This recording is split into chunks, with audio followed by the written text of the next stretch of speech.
Link down below as always, and it doesn't matter what platform you're on, the changes are the same. So here's the major changes included.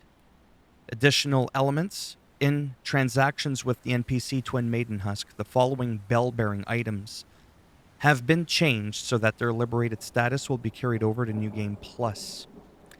The Bone Peddler, Bell-bearing, Meat Peddlers, Medicine Peddler, Gravity Stone Peddler, Smithing Stone Miner's Bell, Somber Stone, the Glovewort Picker's Bell, the Ghost Glovewort Picker's Bell, added emphasis to the choice of the Sacred Flask and several other options that can be strengthened in the Grace menu, added sound effects when other players' summon signs appear. Bug fixes. Fixed a bug where equipment could be changed from the equipment menu during the use of a skill under certain circumstances, or in the Warcry skill where the effect was applied to a weapon that was not the target of the skill, or where some actions of the Barbaric Roar, Warcry, and Troll's Roar recovery time was longer than expected, or where the effects of the Determination and Royal Knight's Resolve skill did not always wear off with certain weapons, as well as in which some attacks of the Ice Spear skill are unguardable, or that cause the attack power of some skills to be reduced when using the Golden Vow skill, or that the Light Wave of the Moonlight Greatsword skill sometimes does not aim at the locked-on target, or that caused damage to allies when using the Seppuku skill under certain circumstances. Give this video a thumbs down and I'll slap a Seppuku upside your head. Fixed a bug that caused the increase in attack power of the Seppuku skill to be higher than expected for some attack motions, as well as in which a status effect was applied when using the Hora Lu Earthshaker skill, or where the Waves of Darkness skill would not hit the enemy with a spinning cleave, or a bug that caused unintended motions to be played when switching to a different sorceries or incantations while using a sorcery or incantation, as well as that of the FP consumption increased when using the sorcery's magma shot and rolling magma while riding a horse, or where the Claw Talisman effect was not applied when jumping with the Star Scourge Greatsword in both hands, or that the power of the two-handed attacks, except jump attack, of the weapon Golem's Halberd is different from expected, or a bug where when using the weapon pulley crossbow with the left hand, while the right hand weapon was given an attribute by magic or item, the effect was given to the pulley crossbow as well. Or in which arrows and bolts that did not match the type of long-range weapon could be released in certain procedures, like giving this video a thumbs down.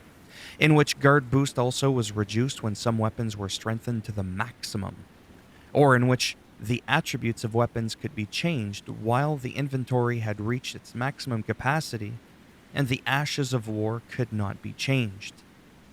Or a bug that caused the boss Melnia, Goddess of Rot, to have low HP under certain circumstances. I could promise you, if you have any kind of rot, your HP is going to be low. Or that allowed enemies to be attacked from the outside the fog in certain areas. Or a bug in online multiplayer where when a boss is defeated in the host's world as a cooperative player, the same boss may not appear in your world. A bug that prevented the battle with the boss God-devouring serpent from progressing under certain circumstances. Yeah, if you get devoured, usually you're unable to progress. Or that prevented hostile NPCs from appearing under certain circumstances. Or that prevented the event of the NPC Alexander Warrior Jar, or Yar, from progressing under certain circumstances. Or the item Sacred Flask is not restored after destroying a group of enemies under certain circumstances. Or under other certain circumstances, after defeating the boss Star Scourge Radon, the user would not move from the map to the Grace.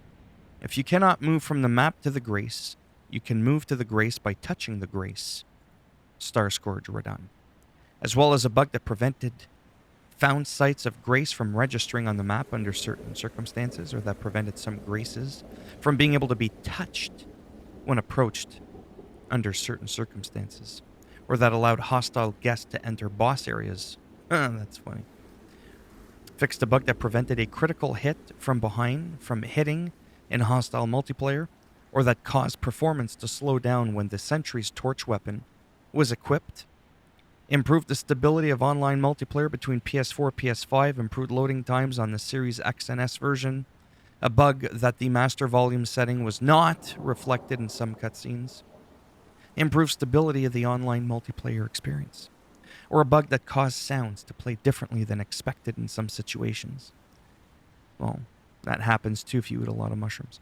Also, a bug that caused a player to become inoperable and die in certain locations. A bug in which the drawing and hit detection were different than expected in some maps, or in some maps that allowed players to reach unexpected locations with certain procedures. Fixed some texts, as well as several other performance improvements and bug fixes. I mean, that right there would have summarized the whole goddamn patch notes right there. Additions and modifications, this is for PC only.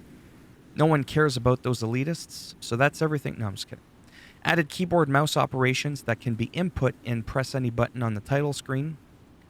Added return to desktop to the system item on the main menu for exiting the game. Wow.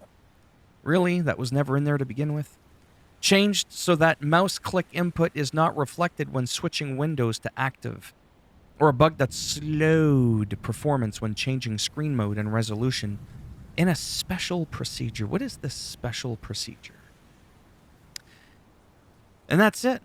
That is it. So as always, if you liked the video, go ahead, give it a thumbs up. It does greatly help support the channel with the algorithm and making me a little bit more relevant in the search results, and people are looking shit up online. Didn't like the video, doesn't matter. Go ahead, give it a thumbs down. I dare you. Do it. And I'll bend that thumb in half. I'll twist it. Snap it off in your hands.